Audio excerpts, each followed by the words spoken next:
Welcome in to Sports Talk 5. Gerhard, Mathangani, Simone, Eli joining you. It's been a couple weeks since we have had this show. Of course, every single Friday we have Fifth Quarter Extra here on this digital platform. We enjoy just recapping high school football every single week. But it's been a minute since we've joined you on a Wednesday, and mostly due to, well, weather that we've seen here along the Gulf Coast. And also our schedules for Player of the Week and Game of the Week and so many things. But we are so excited to be back and joining you here as we talk about so many things. First of all, high school football week 7 as teams jump back into region play, and college football week 6. A lot of dramatic storylines there, Gerhard. It never is a dull moment when it comes to football season. Well, we know this with football season. This is the way that it is every year. It feels like you blink twice and it's back to Friday. Pretty much. And then you're back to Saturday for college, and then now Sunday in the NFL that all are incorporated. And then you have the Thursday night games, your Monday night games. And as you mentioned, our work here with our Player of the Week and our Band of the Week, Coach of the Week, and all of our the fun things that we love to do here to honor certainly our not complaining rivals. or anything. So it is phenomenal to be able to do this every week. But you're right, it does go by very, very fast. You blink twice. Once again, it's the weekend. Yeah, absolutely. If you're joining us on Facebook or anywhere, any platform, please join in on the conversation. Give us your opinion, your thoughts as we enter another exciting week of the high school football season and everything that is going to come with that. All right, here we go,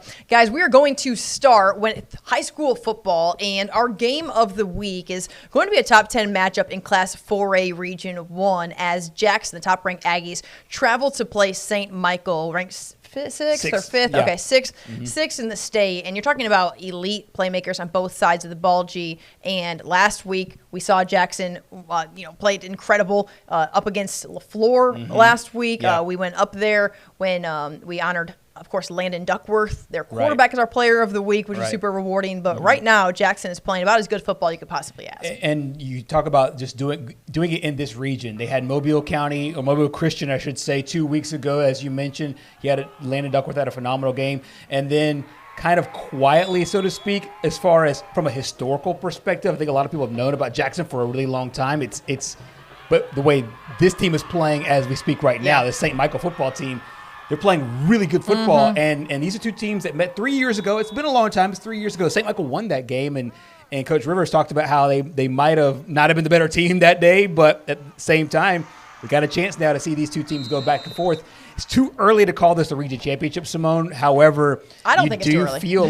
You do feel like at the end of the day, the winner of this game will possibly be that 1 seed. I mean, they're certainly in the driver's seat. There's no doubt about that. And though it's been a minute since they've played on the field where it's actually counted, these two teams did match up in 7-on-7, which we know is just a little glimpse of what things actually look like when you play on Friday nights. But when we went out to St. Michael today to preview this game with Phillip Rivers and Gunnar Rivers, you got the vibe that provided them with a little bit of confidence. They split those two games in 7-on-7 this year. And that's off season, but I think that when you look at the weapons on both sides, everybody likes who they have. And we know that's the case in Jackson for good reason, but St. Michael also with plenty of playmakers as well. And I think when you talk about a game like this, when so much, in our opinion, this is just us prognosticating the game. So much of this game will be determined by the guys on the outside, the guys on the perimeter, guys like Brody Jones, who we talked to, guys like Gunnar Rivers is the quarterback. And for Jackson, guys like Landon Duckworth, the quarterback, and guys like Red Chapman and E.J. Crowell, and guys that will be on the outside making space. So while we talk about 7-on-7 and say, but, the 7-on-7 might be huge in this game just because of how much both teams will really rely on what they're able to do in the passing game and as far as being able to get their playmakers on the outside. Of course, the game is played in the trenches. It is not 7-on-7 when you play on Friday night. You got to tackle. You got to play in between the tackles. However, with the amount of talent that both these teams have at the outside, won't be a bit surprised if it kind of matches up with these guys who are playmakers really making the difference. Well, we certainly, if you're St. Michael, you certainly hope so. You know that you've been good. You've won some close games. When you look at the John Carroll game, I think they were down there in the fourth quarter. Meanwhile, Jackson does have that loss to Saralee. I mean, let's just kind of lay that out here as an outlier.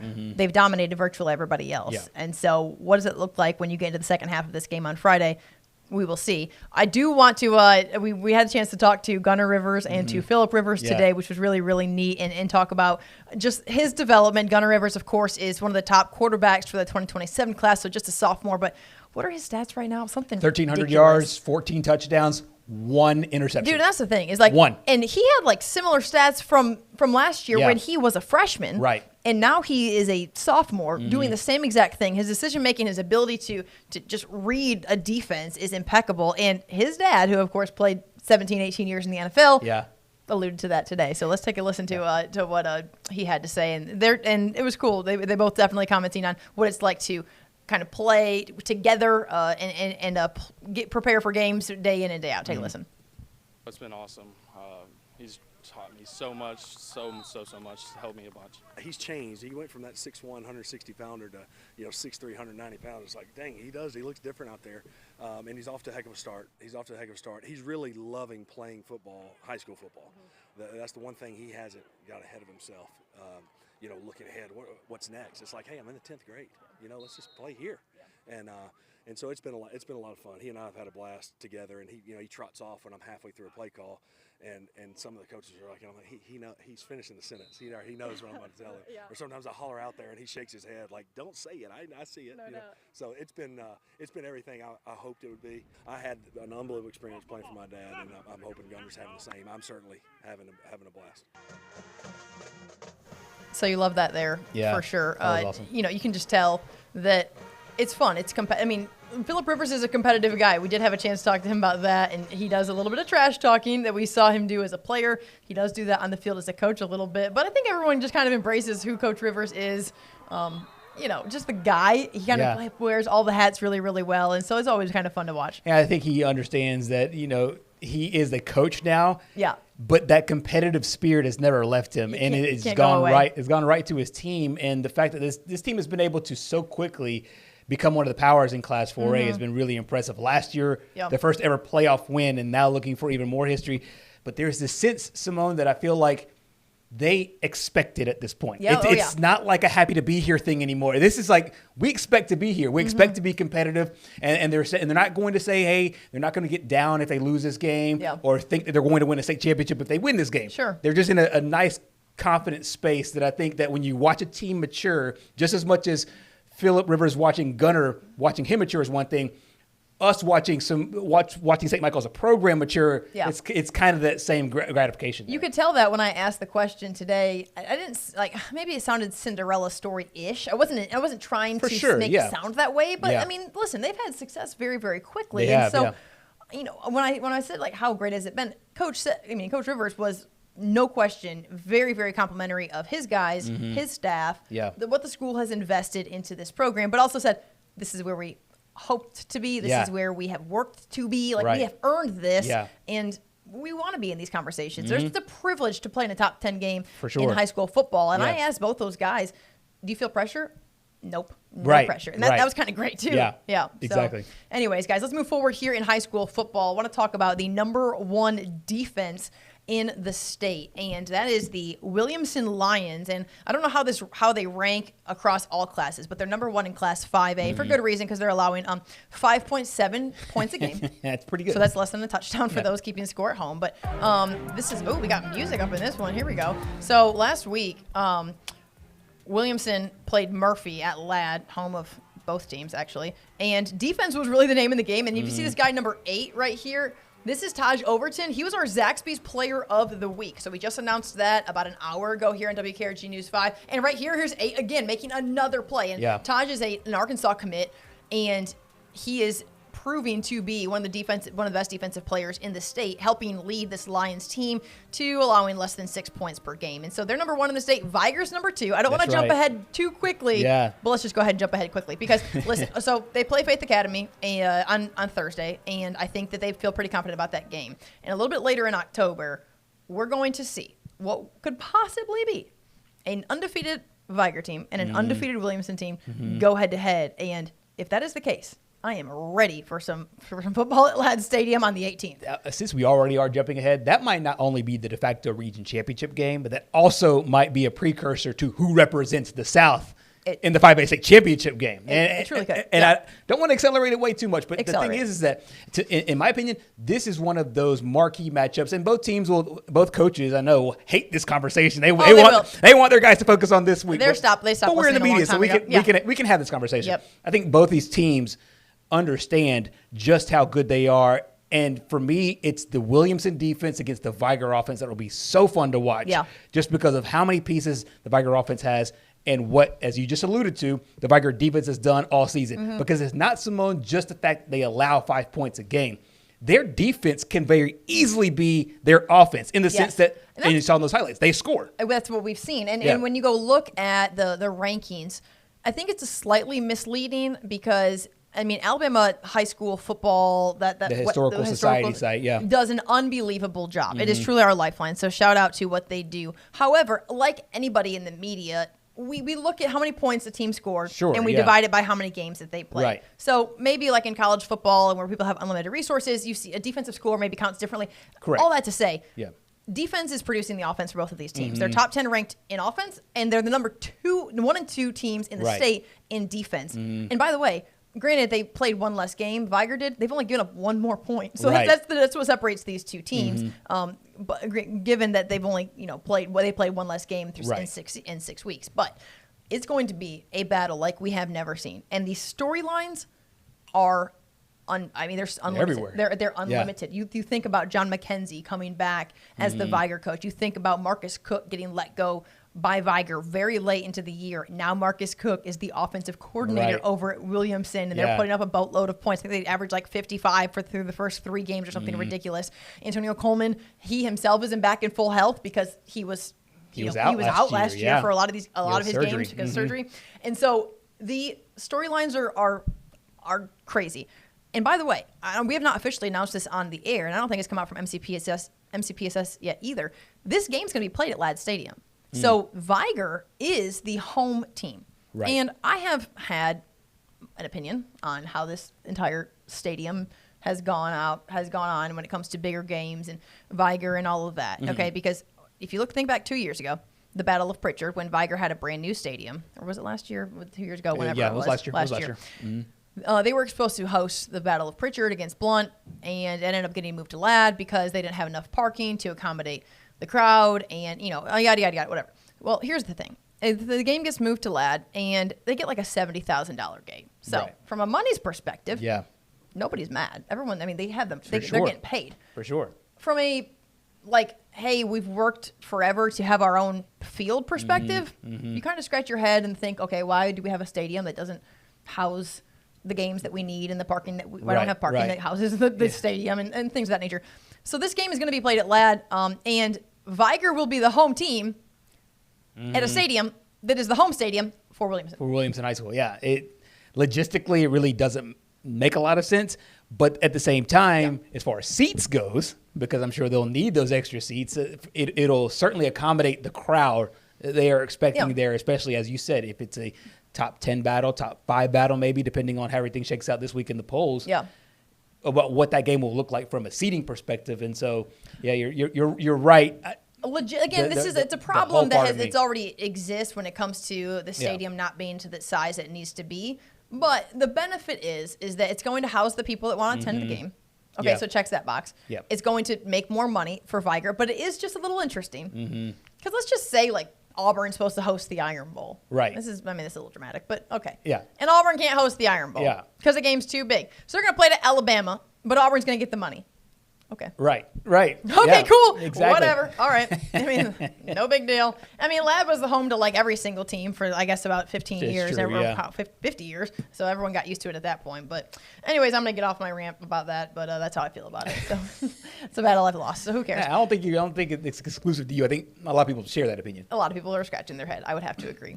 When you think about other games throughout Week 7 that are going to be big ones, in Class 6A, over in Gulf Shores, St. Paul is going to come to town as the Saints look to stay undefeated. And we talked last week, Gerhard, about this being maybe the most quiet undefeated program in the state. And I texted that to Ham Barnett, and he said that's the way we like it. I bet. But this is going to be a big one. Yeah, it is huge.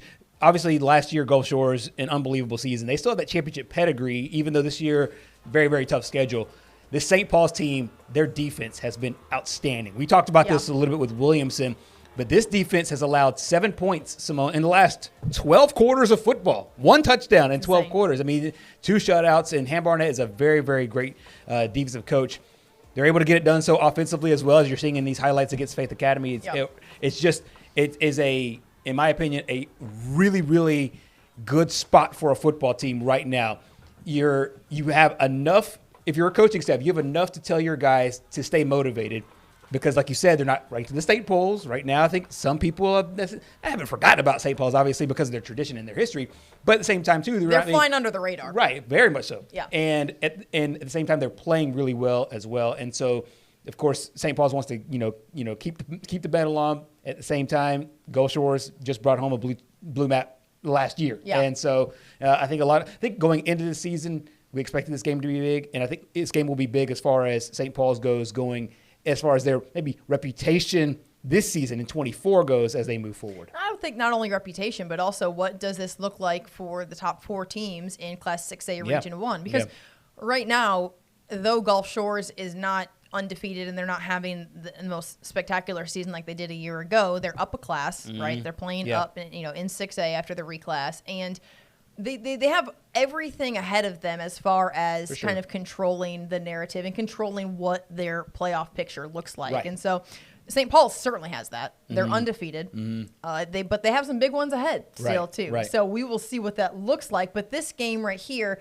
if you want to be able to be a team that is hosting a playoff, you got to win this game if you're St. Paul's. For sure. Because you're still going to go play Spanish Fort. You're still going to go play Saraland. Yeah. And you have Theodore in the rear for you and a couple others, but all of these big games lie ahead. You can't drop this one and then expect to try to just make up something with one of these two teams that are also have a really good chance to be there. Yeah, I wouldn't be a bit surprised if the region winner has 0 losses. The region number 2 has 1 loss to the winner, and the region number 3 has 2 losses to 1 and 2. I won't be a bit if that's the way that it shakes out. Sure. So as you said, if you want to host that first round game, you have to have that 2 spot. If you want to go on the road, is that 3 or that 4 spot? So nobody obviously wants to go on the road. You can't do anything about the games that have already been played. Yeah. But to your point, it just keeps the 0 in the loss column even more important going into this game because you really just can't afford it because the margins are just so razor thin in this region. Yeah, and make no mistake that that might sound, someone might be sitting at home and saying, well, yeah, Gerhard's always like that. No, it's not. No, it's not like that. It's not. No. Very often you have a team that wins a region that has a 1 loss. That has 1 loss, but has the tiebreaker over the number 2 team. Correct, yeah. And then you get to 3 and 4, 5 and 6. Yeah. I mean, everybody could have 3 losses, and then they're just going to the quadruple tiebreaker or something crazy. So we've seen some regions that have the top 3 teams all have 1 loss all to one another, and then you now have with tiebreakers. Round robin, you got to look at the non-region and all of that, which is always super fun. And I'll lean on you to try to configure what that looks like in about 4 weeks. It's a deep dive into the AHSA tiebreaker rule. We have a lot of deep dives into the HSA for a lot of different reasons, but we don't have enough time for that tonight. Anyway, so but in that same region, Saraland has shown that there's really no drop off. And that's all respect to KJ Lacey and his ability at quarterback. However, in the game that they have played, which is only one, obviously last week against Montgomery Catholic was canceled, but they kind of have that next man up mentality. You have to in this region. Yeah. But with a healthy KJ Lacey, this team seems unstoppable. Yeah, I think this offense is one of those that it's almost where it's such a well-oiled machine, and Jeff Kelly does a great job of being able to get the sophomores and freshmen and even juniors who don't play that much into these games. Because you think of how many they're getting valuable reps. Yeah. You think of how many blowout games they've played over the last 2 or 3 years. That's valuable Friday night experience. And people will call it garbage time and stuff like that. To me, it's still getting experience. It's experience. So that way when you go out the next year, you don't have the deer eyes. Yes. You have a very calm demeanor about the way you approach your job, the way you approach your business, and the way you approach the games. And so that's the reason why, like you said, all respect to KJ Lacey, but they've been able to incorporate another quarterback, another group of wide receivers, another group of offensive linemen, and they've just seamlessly been able to just come right in and still execute at a very high level. Yeah, no question about that. I want to quickly talk about Gulf Shores and the playmaking ability of one Colin Wilson, who has truly been unstoppable. This is highlights from the game and some music from the game of their week against McGill-Tulane a couple weeks ago. And, I mean, McGill-Tulane, to their credit, came out firing in this game, but then Colin Wilson went to work. He always does, and I feel like this has kind of been their bell cow for the entire season. Last year, it was that two-headed monster with he and Ronnie Royal, and obviously he knew this year a lot more we put on him. We've seen him in different positions because their starting quarterback ended up getting hurt, so he had to play a little bit more in a wildcat situation. We've seen him have a 300-yard game. Crazy. He's just been impressive. And to me, as far as his playmaking ability goes, there's been absolutely no drop-off, and his leadership has just been outstanding for Coach Hudspeth and what they're trying to execute there offensively. Being able to get to the outside, he's just so good at that. Yeah. And I know if people just look at their record from this year to last year, and it's just so easy, and I think it's a lazy narrative to say, oh, well, this team's dropped off, they're not as good. I don't think that's the case. I think that, number one, they played a really hard schedule, but two, they don't have that game breaker on the outside in Ronnie Roy that they do this time. It's been number 6. It's been Colin this entire time, but he's been phenomenal this whole year. Yeah, he really, really has. We want to go jump down to 5A Region 1. Of course, that's the class that Gulf Shores left after they went 15-0, undefeated, won a blue map last year. Right now, as we talked about early in this show, Viger and Williamson kind of battling for that 1-2. And I don't want to make too many projections here on October 2nd, but we can do that because we're in the media. Another game you got to keep your eye on this week is going to be in Citronelle as the Wildcats welcome in UMS Wright. And when you just look at this team's top to bottom, you might say Citronelle has better athletes. Citronelle has, just more playmaking ability. They have a quarterback who's just played a lot of valuable snaps.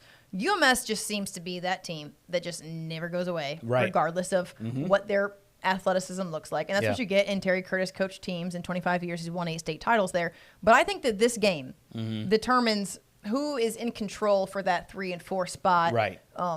Having, again, UMS has not played Williamson yet. Right. And so, and it's not counting out Citronelle in any capacity, but I think that this game will put one of those two teams in the driver's seat to be the 3 or the 4, and then we see how the rest of it shakes out. This is one of those regions last year where we were doing some math trying to figure out what was going on. Yeah, and I think a little bit will be the same thing going into this year as well. Think about just how close the Citronelle game when they played Williamson just a couple of weeks ago. It's crazy. How close that game was. Overtime game, as you said. So we expect a razor-thin game when Williamson meets Viger. We already had a razor-thin game when Williamson met Citronelle. Would expect the exact same thing here as UMS Wright and Citronelle go head-to-head. And we've seen a bunch of times so far this year.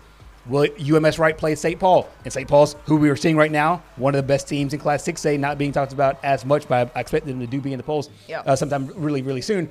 UMS Wright St. Paul's was really close. UMS Wright played a close game and beat BC Rain. So I think this game will be really entertaining from a on-field perspective, but as you mentioned, dynamic as far as the way the playoff shakes out when it comes to the seeding. Yeah, there's no doubt. UMS is going to play at Citronelle, and they're going to be home against Williamson. So this is really going to be these 2 weeks are going to decide where it is that UMS, if they're in, where are they at? And the same thing for Citronelle, who is coming off, of course, the win against Alma Bryan. So high school football week 7 will certainly be fun. If you're just tuning in, this is Sports Talk 5. Gerhard Mathagani, Simone Eli joining you. We've talked high school football. Of course, talked about our game of the week and just some other big matchups we're looking forward to. Congratulations to Williamson's Taj Overton on being our Zaxby's Player of the Week. We still have lots to get to, including Ryan Williams being the nation's just all-star of college football. Most talked about player.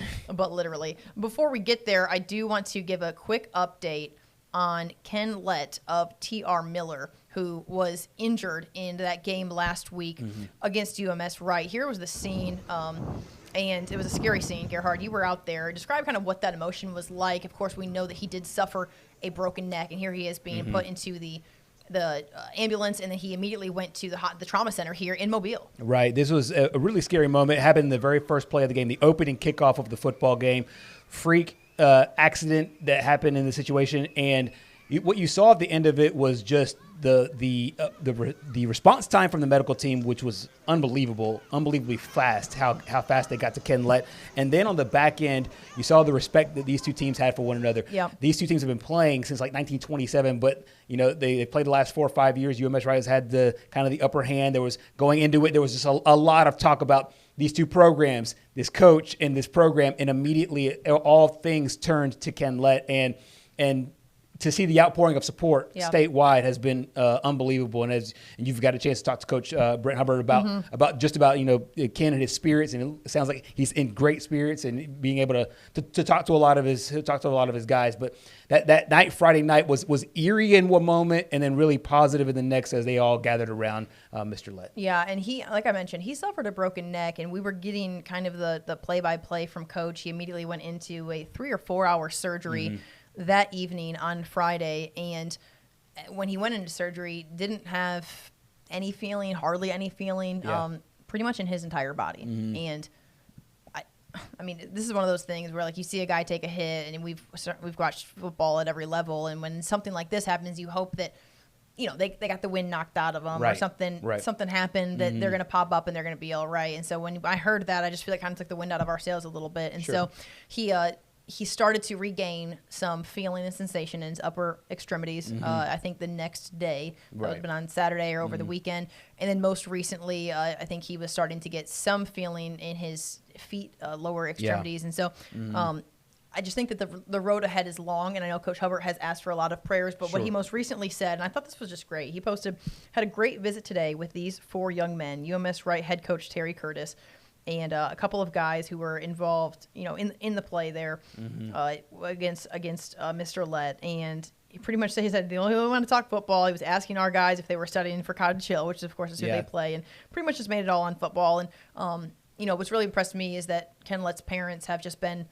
unbelievably, I mean, they've just everything you can even imagine. And when you're in an unimaginable situation, they have been so encouraging and grateful and wanting to make sure that there's no blame here. That they want to wrap their arms around everybody, because you have to think that there's a guilt that comes with this. Sure. You know, naturally. And not because it's anyone's fault. You're playing football. There's no ill will in this. And man, it's just really, really great to see, like we talked about on Friday, that football is about people, and really people have just come together. So our prayers continue to be with Ken Lett as he goes through his recovery. Yeah, we ask you to do the same, and you've done an amazing job. We've seen it. We've seen the comments, and we've seen people, talk about him and wrap their arms around this football program. And we ask that you continue to do the exact same thing.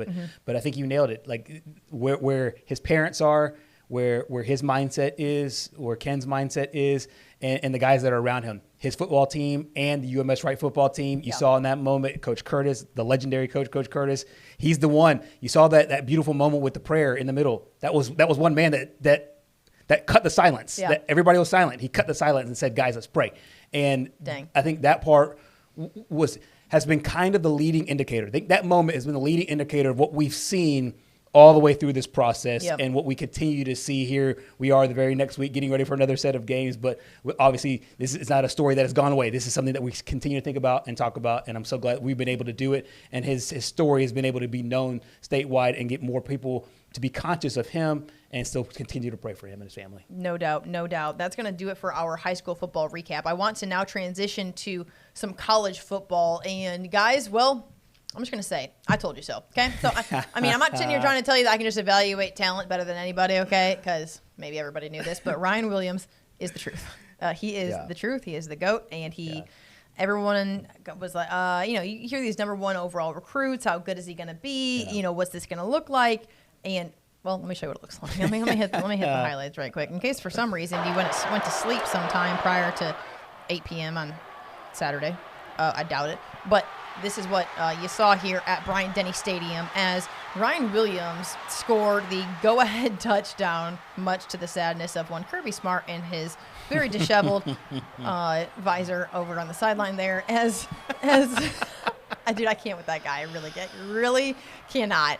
And anyways, he went for like 170-something, 6 catches, a touchdown. He has 5 touchdowns on the year. He's scored in like every game. He was the SEC Freshman of the Week again.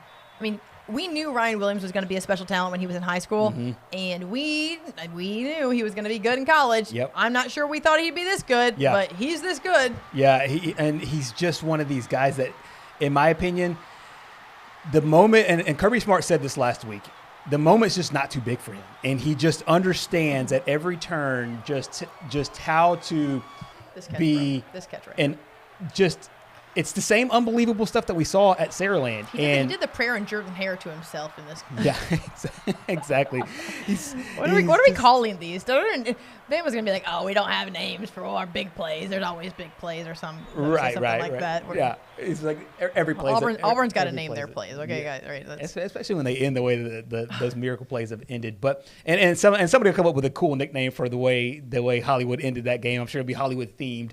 In the starlight. We need one of those paintings. What are those called? Yeah, those Daniel Moores. Daniel Moores. Yeah. Can we get one of those in the sports office? Exactly. Preferably signed. That would be great. That would be amazing. Yeah. But no, I won't be a bit surprised if they're working on things like that, especially if Alabama goes on to have an incredible season. It'll be because games like this. If Alabama goes on and they're the number one team right now, they become the number one seed, and Georgia's not. It'll come back to this game. I know there's a lot of predicting in the future, but I won't lie to you. When Ryan classified for the next class, I thought, okay, he'll have a developmental year.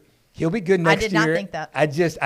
I did not know he would be. And if he was going to be a part of this team, I did not think that he would be an immediate starter and all that. I thought, work his way in special teams, punt return, kickoff return, maybe some package plays for him. What he's doing right now is blowing a lot of people away, and I know a lot of people are tired of the talk that he's only 17 years old. Don't get over it. But I think, it just puts into perspective of what he's doing. But he's playing Simone, in my opinion, just so instinctively, and because he's such an incredible athlete, I think everybody wants to be present. I think that's like a goal of every human being, is to be present, kind of be where your feet are. There's, to me, nobody on the planet right now that is more where their feet are than he is, and that's in every moment. Which is crazy, because when you think about, he was just thrust into this spotlight nationally, where I'm not kidding. I'm always one of those people that likes to go see when a guy has a big play or a guy does something crazy, what the following on social media looks like. Okay, and so I did that. And he was somewhere in like the 300,000 and teens or so, like on Saturday. Right, okay, then he starts to do these plays. And at last check, he was in the 400 and teens. Yeah. That's 100,000 people. 100,000. Let me check where it's at right now, because he's at 458.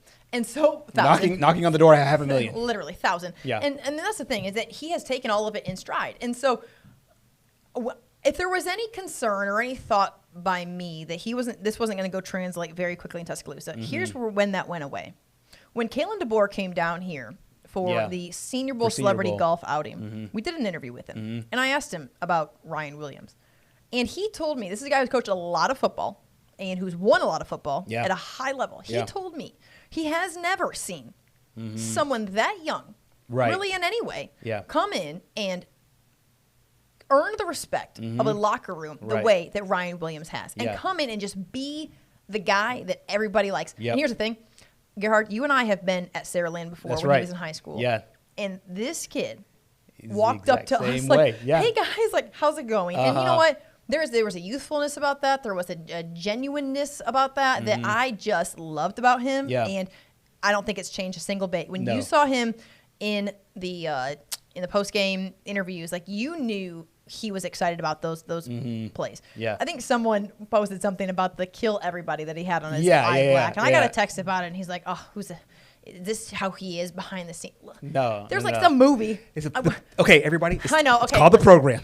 The movie's called The Program. I haven't seen it yet. Okay. Shut up. Anyways, it's a popular movie. It's a funny movie. Okay, but he's not like, he's not trying to he ain't trying to kill nobody. Just the competition. He's just a competitive guy. He's trying to go out there. And when I saw that, I knew that. So anybody that thinks that he's like I think I'm better than everybody, or kill folks, whatever. No, literally, it's not literal. No.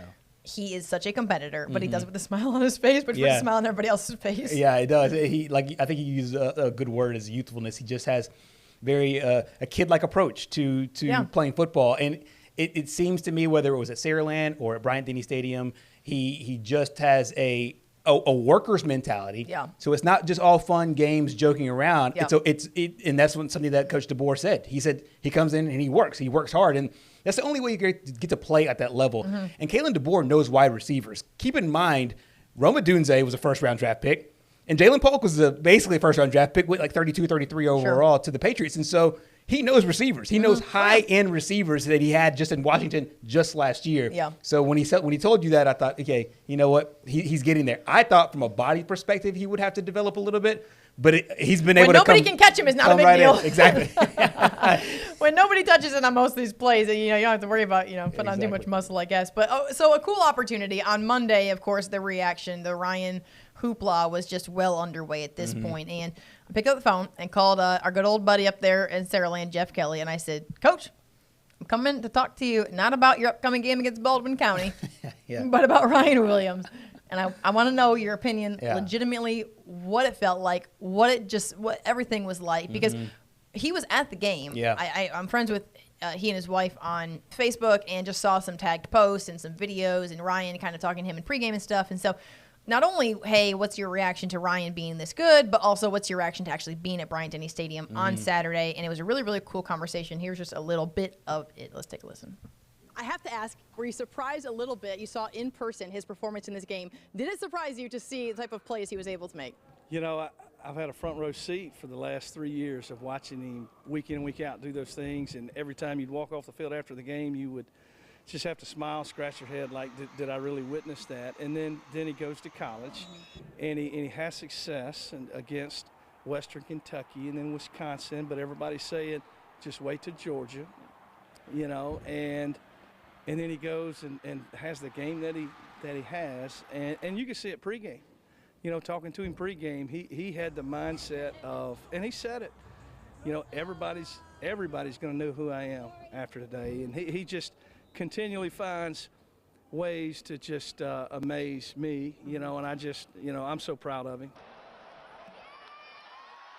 Man, you love that there from Jeff Kelly, who's honestly not the type of guy who gets, not that he was emotional, but he's just a pretty even keel, not too high, not too low type. And, you can just tell he's like a proud dad for Ryan, and they went through a lot of wars together. And so we'll have the rest of that interview from Jeff on Sports Overtime on Sunday. We had like a 6-minute conversation, and it was all about Ryan and his future and his past and just their connection. And man, they've been through it together for sure, and you can tell that he just means a lot to him. Yeah, and ironically saying that, one of the last times that both of those men were in that building, and there was that great shot that you just showed right there where you saw the Williams on the back, you saw Coach Kelly there.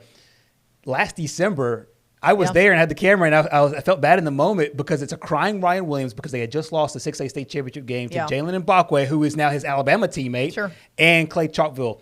And it was Coach consoling a player who just played his tail off. Yeah. And he had an amazing game. And you could make an argument that he could have been even the MVP of that game, even though Saraland had lost the state championship game.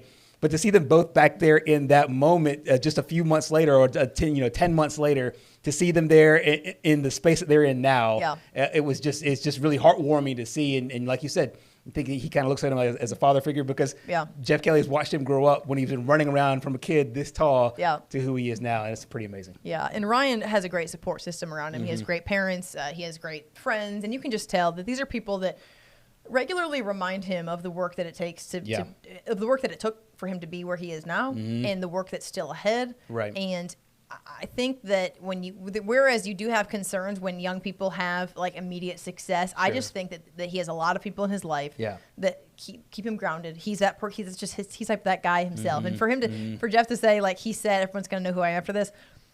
He didn't say that with a single ounce of like arrogance. Yeah. To me, if those words were spoken to me, he said that with like a confidence of like, nobody's as good as I am on this field. And it's not a, hey, like, I need to prove anything to anybody. Right. I'm just going to prove myself right. Yeah. He's like, I know I've put the work in. I know I've done what it needs. I know I've done what it needs to win this locker room, to win this offense, to be a part of this offense, to understand the college scheme, to understand what he's seeing from defensively. Sure. He just, there's a certain confidence that comes in just trusting your work and trusting what you've done on the front end, because he knows he just can't walk up and just put an Alabama helmet on and just go be a star. Because there's a bunch of talented guys all over the nation. He just believes in what he's been able to do on the front end. He did it in high school, and now he's doing it in college, and it's really fun to see. And kudos to his Alabama teammates who are embracing who he is, because listen, I was a freshman starter for Genoa High School. Yeah. And you come in as a freshman and you're a starter. We need those stories. We need those highlights. Cue those highlights, Pat. Where's Pat, our producer Pat, behind the scenes? Can you please get my Genoa High School highlights from 2005? And listen, but there's a sense of like, okay, who's this hotshot freshman who everyone was excited about in middle school, coming in here and taking the starter's role and all that, and a little pressure that came with that. Yeah, but if you want to feel old, Ryan Williams wasn't alive yet. He was born in 2007. Only because I heard that this past week. But dang, man. But hey, and I don't want to use. So it made me feel even worse. But it's you act younger. No, I'm an older. Because you don't have a toddler to deal with. I In our next edition of Sports 5 Talk, we'll talk about parenting and Gerhard's love life and other things. And all the things everyone else in Mobile is very interested in. It's way more exciting than my life. So that'll be the Sports Talk extra show. Yeah. And join us for that. Starts at midnight. Exactly. Okay. Time out. All right, we're going to talk about South Alabama football. God. You were out at South on Tuesday. Tuesday. Tuesday. Today, that was yesterday. Today's Tuesday. Today's Wednesday. Today's Wednesday. Yesterday You were there was Tuesday. yesterday. That's right. You were there at practice. South Alabama coming off a tough loss to LSU, but so much momentum for this program right now. Yeah. I think we knew that was going to be a tough matchup. It's LSU. It's in Death Valley. They're wearing white. It's nighttime. The cards are against you. Okay, it's just the real talk. But a lot to to learn from, and confidence from the previous two outings when you have one of the highest, I think the highest scoring team in Group of 5 that had played 5 games, or some stat that I had made up myself, but I was right about it. Yeah. So long as ESPN was right, I was right. But you have confidence in what you get back into Sun Belt Conference play. You were at practice. Take a look at that practice film. And Gerhard, what was kind of the vibe out there, you thought? Yeah, I think the vibe was, hey, we've turned the page. We've turned the page on the LSU game. It was what it was, and they knew they had to get better from that football game. But you think about the game before, they were in Boone, North Carolina, one of the most hostile environments in all of Group of 5, and they didn't just beat App State. No, they beat down App State, and they did it, honestly, and Simone, if they would have beat them, they beat, exactly. If they would have beat them down in a sense of like App State fumbled all the time, they took advantage of, pick sixes or whatever. No. They won that game in the trenches and completely dominated the line of scrimmage there. And I know they want to, kind of carry that going back into Sun Belt Conference play this week. I did not get one sense that they were down about the LSU game. I think they took it for what it was, and now they're ready for the next challenge. Yeah, and you think about their playmaking ability, and it looked just, I wasn't out there, but it looks like the energy of that practice was where it needed to be, despite maybe feeling a little bit banged up because you're going up SEC team. Right. I mean, there were a couple hits in that game. Gio Lopez took a lick at the goal line in that one fourth down call, and so. But you see them out there. They seem like they're ready to go, and they're ready to get back into Sun Belt Conference play. They certainly are. And Gio, he and I talked right afterwards, and he says, "I'm good. I'm fine." I know. Did you ask him about it? He had an injury. Yeah, he had an injury before. I didn't ask him about that particular hit, but he said that from a body perspective, he said, "Yeah, I'm good. I'm good." So that to me, that was like, hey, don't ask me anything more. That's all encompassing. I'm good from that hit. My turf toe's okay. I'm feeling good. Yes. Ready to go back on the road here at Arkansas State. If I would have gotten hit like that, I'd still be laying on the turf in Baton Rouge. That's just me. But he popped right back. I mean, mostly popped right back up. But one guy who kind of emerged a little bit in that game was Anthony Eager, who is a McGill-Tulane alum. And we see so many talented guys come out of that program and go to the college level and do big things. And Anthony Eager, to see him have some success there at LSU was really, really neat. What was that like? I know you chatted with him at practice too. Yeah. He scored the only touchdown for South Alabama in the game. And this is kind of a byproduct of a really deep wide receiver room. You think about a guy like Colin Lacey. He transferred over to Louisville.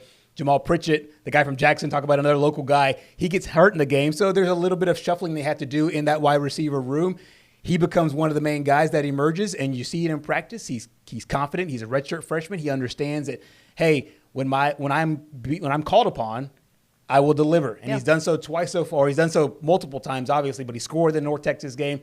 He scored the only touchdown in Baton Rouge. And you could just tell he walks around. He's got a smile on his face. He's really happy. Yeah. He understands that, hey, college football is different from high school, but he understands that he could play at that same level. It's kind of what we just talked about with Ryan Williams, where he just understands that if I put the work in, I'll get my opportunities, and now he's taking advantage of those opportunities. Yeah, good for him. I know you had a chance to speak with him and Major about kind of his breakout and definitely getting the spotlight that he has earned there on the national scale. Let's take a listen. At first my heart was a little beating through my chest, a little nervous, but after a couple of plays, I was like, I got this.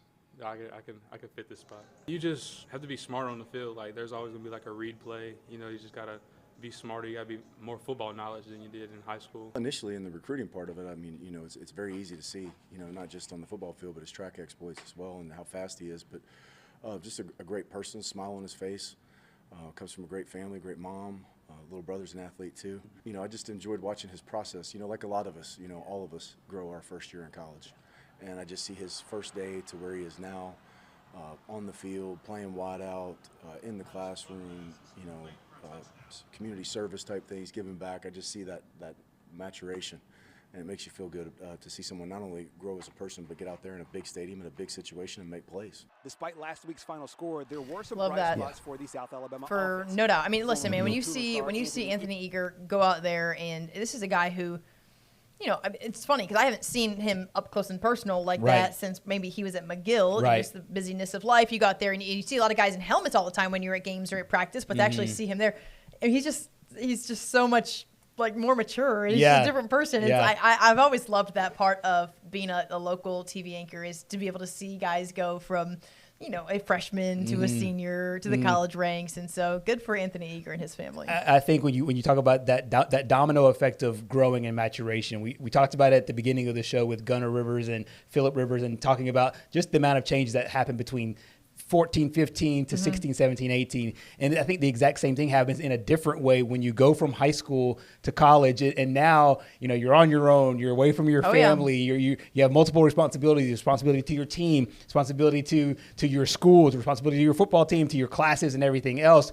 And just to hear Coach Major Applewhite say, hey, he's handling it all in stride. You take the community aspect of it as well. And that's great to see, just, you know, that transition. And as you mentioned, just watching almost somebody else, you know, talk to you. You're like, hey, you're the same guy, but you're also a very different guy and way more mature. And so I'm sure that growth curve has been really fun to watch for a lot of people in his corner. Yeah, South Alabama has regularly put an emphasis for a few years now on recruiting local. You know that Major Applewhite's going to do the same thing. And it's not like handing out scholarships just because there's a guy up down the road. It's because some of the best high school football is right here along the Gulf Coast. And so kudos to see him kind of become this playmaker for South Alabama. We did talk to Major and Gio Lopez about the Arkansas State game as they prepare to get back into some of the conference play. Let's take a listen. Excited to go on the road. You know, it's a challenging place in Jonesboro. We've been there before, you know, and understand what their team has done, how they've progressed over the years, and what Coach Jones has done with them. But it's a great challenge. Looking forward to the challenge. Need to have a great week of preparation. I think everyone needs to understand that we're still, you know, 1-0 in the conference. You know, a lot of people are, you know, no one wants to lose like that. We didn't play our best game, but just understand that we're 1-0 and we can go be 2-0 in the conference after this weekend. Better unmute the mic there. So confidence, no question, from Gio Lopez, from both guys who I think that, listen, you have every reason to be confident given what you've been able to already produce a few weeks into the year. Yeah, we talk about that Northwestern State game at home, the Boone game in North Carolina against App State on the road. I think they take a healthy sense of confidence as they go to Arkansas State. You heard Coach Major Applewhite talk about Coach Jones. That's, of course, Butch Jones, former coach at Tennessee, coach with Nick Saban at Alabama as well as an analyst. So he'll remind you of that if you talk to him. Yeah, he will. Very proud of it. Apparently so. And but this Arkansas State team, if you're not familiar, they're 2-2 on the season. This is their first conference game, so you know they want to get off on the right foot in the same way South got off on the right foot a couple of weeks ago. Yeah, especially being there at home. So that should be a good one Saturday night. All right, last but certainly not least, but maybe not as fun to talk about, is the Auburn Tigers right now. And listen, I mean, here on the show, we have no dog in the fight. Yeah. Gerhard and I, we want to see Alabama and Auburn do well because then we get to cover bigger games. Yeah. And so that's kind of been always my mentality since I've covered the Iron Bowl from the last 12 years, and yours as well since you've covered the Iron Bowl. And so you want to see both teams do well. And so before y'all come at me in the comments, just understand that mentality. We're cheering for the storylines, and storylines are Alabama and Auburn both undefeated going into the Iron Bowl. That would be ideal. For everybody. Yeah, exactly. That's not what the case, at least for Auburn. And so, listen, right now it's kind of a hot mess. That's just the truth. And I think that Hugh Freeze would tell you that himself. And so, unfortunately, there's good and bad that comes from the Oklahoma game. Finally, you saw some offensive production and things going somewhat well from previous weeks where it was so many turnovers, 5 a game, interceptions in every moment. However, it did not produce what you ultimately want, which is a win. Right. And that's what college football is about. That's what the expectation is for. I don't think that the pitchforks and all of that towards Hugh Freeze is necessary. I mean, I think that. No. I mean, but they're, but it's out there. But it's out there. But yeah, I don't think it's. I think it's not warranted, but it's out there regardless. Yeah. And so, I think at this point, it's not really a regroup, but you have to have a different mindset now as you go on the road for the first time this season and you're at Georgia. Yeah, this is such an interesting scheduling spot for Auburn because it dang sure is that. Because we haven't seen this. We don't see teams playing 5 straight games at home and no road test, much less your first game is against a very angry Georgia football team. No doubt, trying to get that loss out of their system. After what happened last week. Not and great. So for Auburn, I think that there's obviously a lot of questions that have to be answered. And when teams talk about focusing on ourselves, sometimes that's coach speak. I think for Auburn, it's the truth. It is. This is a team that needs to find its identity and needs to find who it wants to be, because we've seen now 2 quarterbacks. We've seen some mistakes. We've seen some bright spots. We've seen some good things. And with a team that, hey, if we're just not good enough, that's one thing. I think that Auburn, the frustration is they think we are good enough. It's just that we're just not being able to get it done and or shooting ourselves in the foot in these major games like we saw last week. Yeah, totally agree. And I think that for Hugh Freeze, he has to do a little bit of soul searching and looking in the mirror and saying, okay, should we have put the guys in the positions that we did throughout certain parts of the game when you have it 4th and 6 inches there on the goal line and you put a guy in? But I mean, no, if that's what you've repped all week, right? And that was what your plan was the whole time, was to put Jack in there at the goal line, who's played quarterback, of course, at Cal, but he hasn't done it. We haven't seen him in that spot in 5 weeks at Auburn. You put him there. Why not run Jarquez? Right. Yeah. One of the best running backs in the SEC. Just had the best numbers last year. Yeah. Averaging, I think it was like 5 point something yards per carry at that point. With the good, listen, man. With the good offensive line. It's easy to coach from this chair. Yeah, so. and that's another thing too, is you don't want to. I think with Auburn, it's so easy to Monday morning quarterback, but there's some things that it's just it's just right in front of your face, and it's just things that are right there, and you see it, and that's, I think with Auburn, it's. I know the fans are frustrated. Coach Hugh Freeze has been frustrated at the result. And I think that, like you said, I think soul searching is a good word, because you're not soul searching the result. You're soul searching the process that got you to where you are right now. Yeah. Now you're sitting here at 2-3 on the season. The season is not just all for naught, but there is a little bit of a damper as you go into week 6 in your first road game. Yeah. Between the hedges. And then you go into a bye. And I think that I was talking to Cole Kublik on the show that we do there for AL.com, head-to-head, and he said that the bye is going to come at a really good time, though. Yeah. I mean, maybe even a week earlier could have been better. But it gives you the opportunity to get away. And whether it's for a day, whether it's for a weekend, whether it's for an hour, to get away from each other, to get away from just football, to go and have like this mental reset, a physical reset, to rest. And sometimes teams just need that. Yeah. And so I asked him what he thought. Is there a way to come out of this game with momentum if you don't win? His answer was no. And that's fair. Like, he pretty much saying, like, even if you go out there and you do things well, if you don't win, you're not going to go into the bye saying, we scored 3 times and then we lost by, listen, last year they played hard against Georgia. It was a really good football game, and they still lost. Yeah. Last year it felt like, we could turn this into something. And I'm with Cole. I don't know if you can just take some momentum. It'll feel false. Yes. So I think, as you said, the reset during the bye, I think, will be huge. Yeah, and that's what he was alluding to for sure. But the road is not going to get easier. No, it doesn't. It doesn't. And it's on the road. They're on the road all of October. You pump schedule right there. And I think Missouri's. Missouri. I think it's Missouri. It's Missouri. I think it's Missouri and Kentucky. And we just saw what Kentucky did to Ole Miss just a minute ago. So it's. And dude, the last thing you want is 5 straight losses in the SEC. Now, that's getting a little dramatic, but I mean. Yeah, three straight road games at Georgia, at Columbia, Missouri, at Lexington, Kentucky. Then you're home against Vanderbilt, who's a team that is not your. No, it's not typical. As I've said previously, it's not your old dad's Vanderbilt. I mean, this is a team that's offensively done a lot more. Recently. Yeah.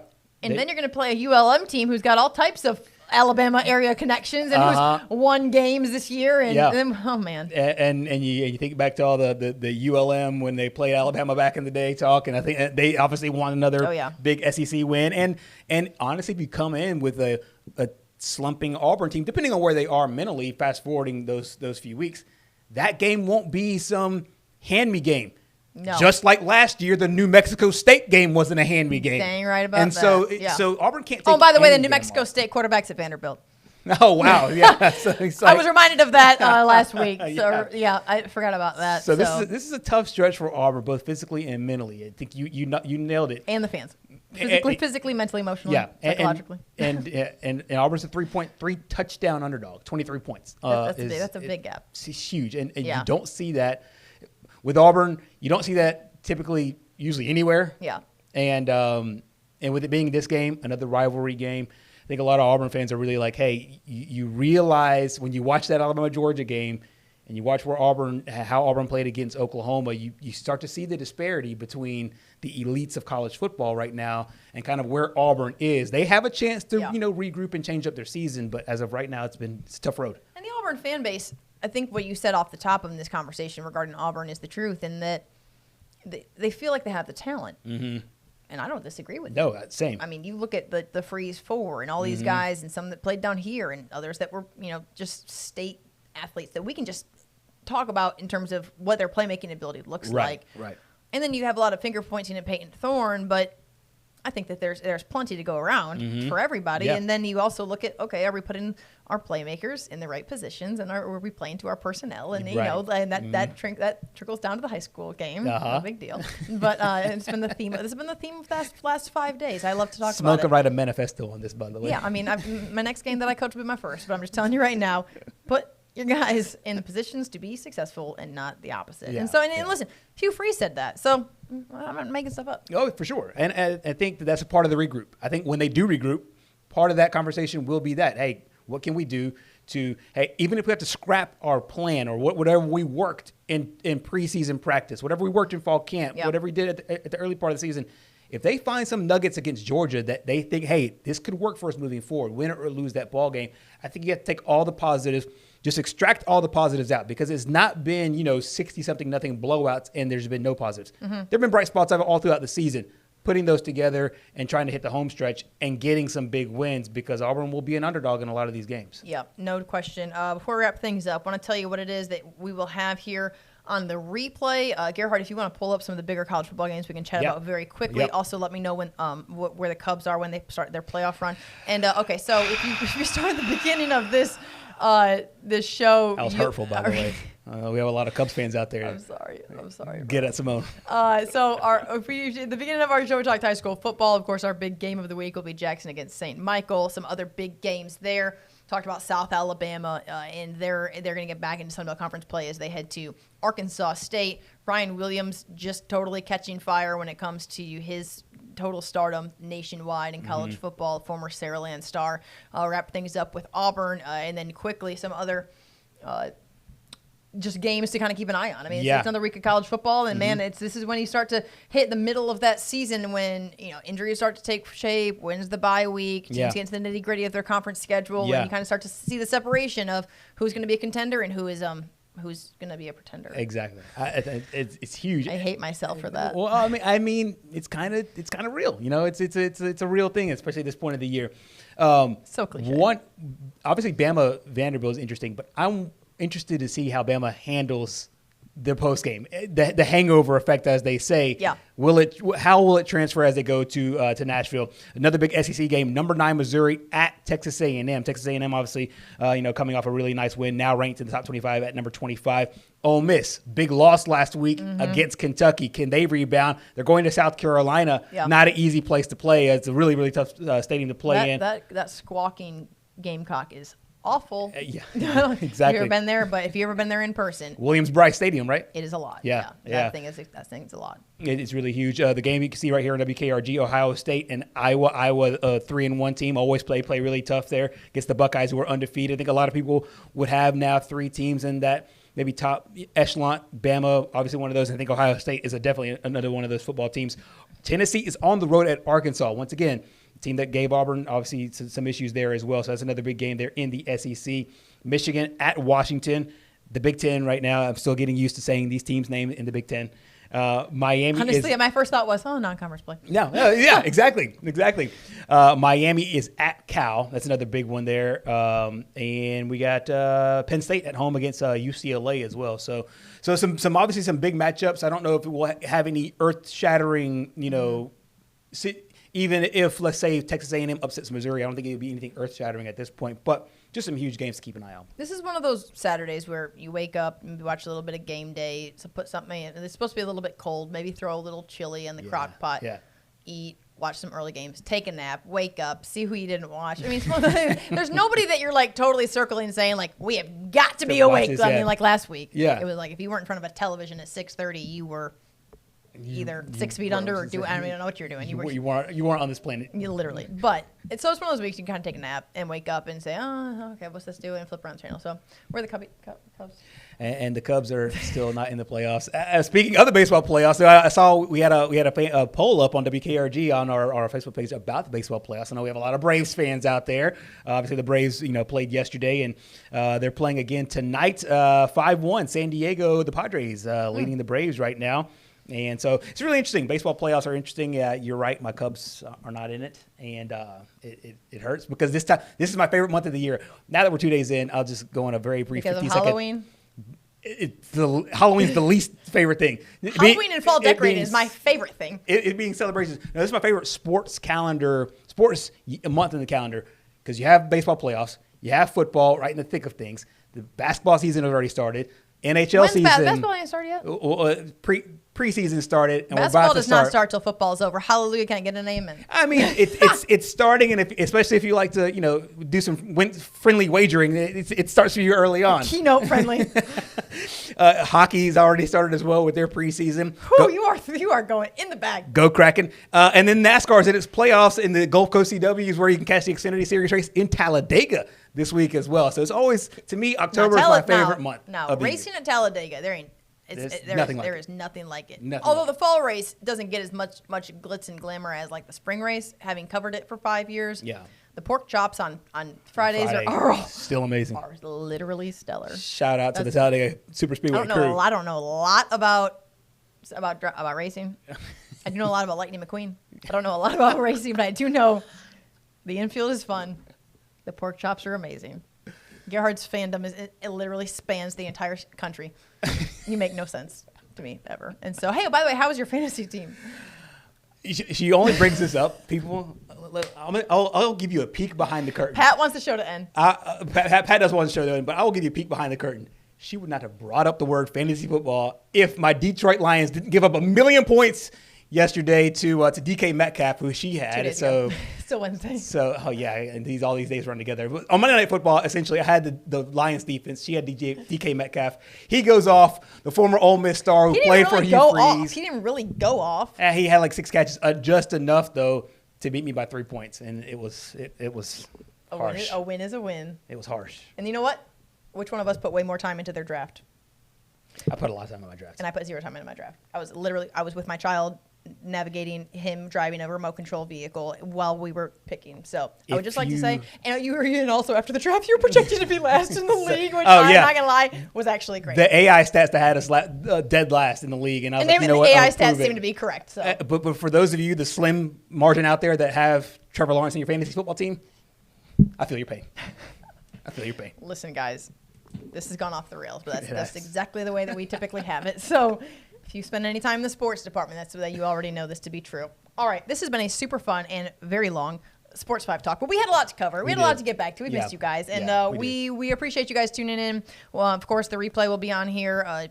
Producer Pat will have all of the rundown of everything we talked about: high school football, college football, and more. Be sure to check that out, and then we'll be back here on Friday night to recap an exciting Week 7 of the high school football season. We blinked, and we are literally on the back half of the regular season. That's crazy. And that will begin sometime shortly after our 5th quarter on the air, which begins at 10:30. Or 10 o'clock rather. Mm-hmm. So we'll be here about 11. Yeah. But be sure to tune in, guys. We have so much fun bringing you all of those high school football highlights and looking ahead to the next week. So thank you so much for tuning in here to Sports 5 Talk for producer Pat. Everybody here at News 5. Gerhard, I'm Simone, and we'll see you on Friday.